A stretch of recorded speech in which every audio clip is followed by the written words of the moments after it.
Today, I am opening this official Fender guitar case of mystery, so stick around. Hey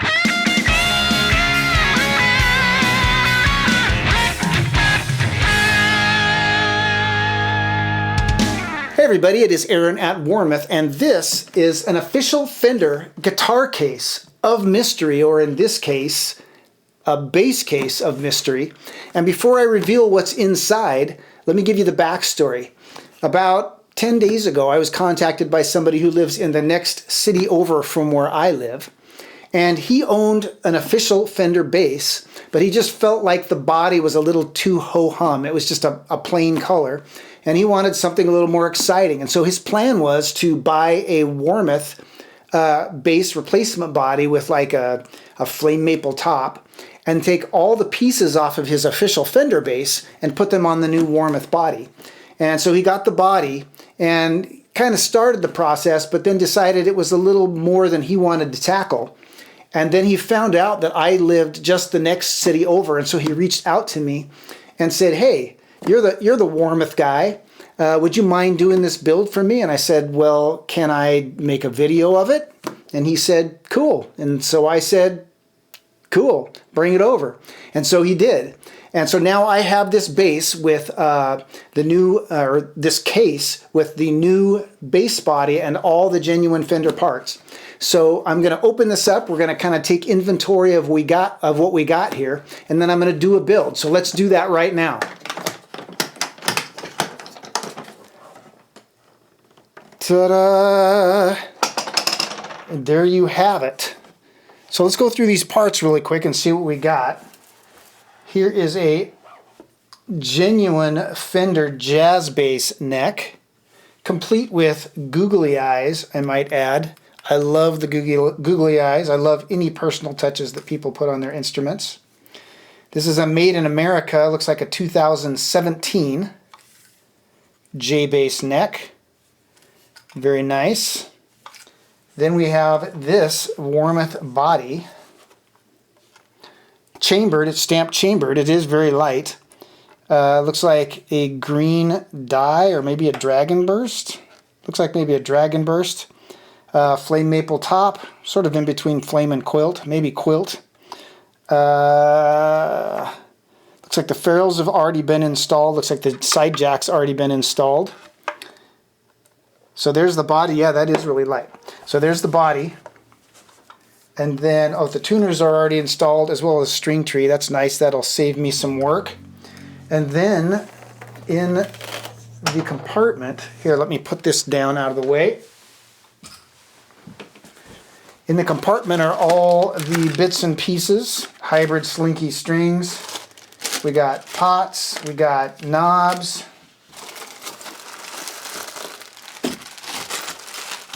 We got neck screws? That can't be neck screws. What does this say? Oh, neck pickup screws. The neck plate.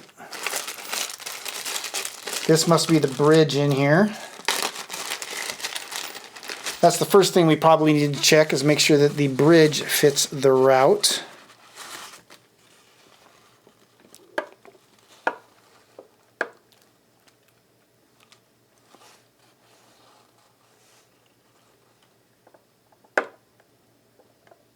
And it looks like it does. More pickup screws. I love that everything is labeled. And then these are both the pickups. Let's see, one thing I am not seeing is strap buttons. Might have to order some of those. And then the other thing that I anticipate, he kind of warned me about this, is that the pots came off of a top-routed J-bass, so they're short shaft pots, but this is a rear-routed body, so it's going to need long shaft pots, so I might have to swap the pots out. But it looks like we have everything we need to get started, except for maybe strap buttons, and I have some extra ones of those. So let's jump into the build.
Well, that was fun, and here it is again, if you didn't get a good enough look at it during those play clips.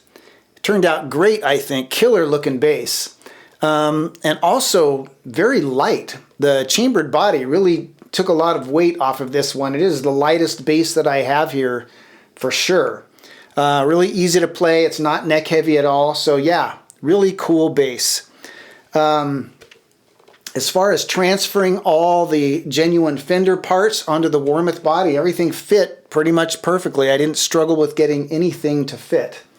It was actually a pretty easy transfer.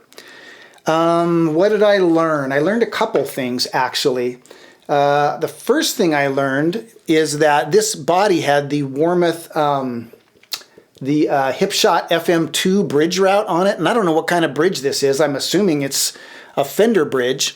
And so when I saw that, I was a little concerned, but you know, just a little interesting bit of knowledge to store away in your brain is that the Hipshot FM2 route fits this bridge, this Fender bridge. So that's pretty cool. The other thing that I noticed is that the neck just feels smaller than a Warmoth J-Bass replacement neck. And the serial number on this starts with US17, which would mean an American-made 2017 bass, which I assume would mean an American Pro 1. And it just felt smaller, so I measured the nut width, and then that bass right back there, the red one, has a Warmoth Warhead bass neck on it, cut to the J-Bass nut width. So I measured the nut width on that one as well. And as I suspected, this one is a little bit smaller. This one comes to 38.2 millimeters. That one comes to 38.7 millimeters, so half a millimeter difference, but it's amazing how sensitive you can be to that kind of stuff. This one feels a little thinner too, and I didn't measure the dimensions on that. But that's just another little a bit of knowledge that's good to store away, is that this feels a little bit smaller than ours. Of course, that's always a moving target. You know, the American Pro 2 may have a different profile on it, or maybe slightly different. If you measured a different sampling of two necks, it might be flip-flopped. It's just, you know, hitting the exact Fender dimensions and even hitting like the exact Fender headstock shape or whatever. It's always been a moving target over the years, so we just do what we do and do it really well. Anyway, oh, one other thing. For the bass clips, I used the Mayfly Sunset Bass Amp Simulator, which is the pedal I use anytime I record bass clips. And with that, about the only other thing that I can think of to say is, Dave, come get your bass, man, it's done. If you have any questions about Warmoth bass bodies, about whether it will fit Fender neck or other Fender parts or dimensions on any of this stuff, make sure and check out our website. All that information is there. If you still have questions, give our customer service reps a call. And until next time, keep on picking.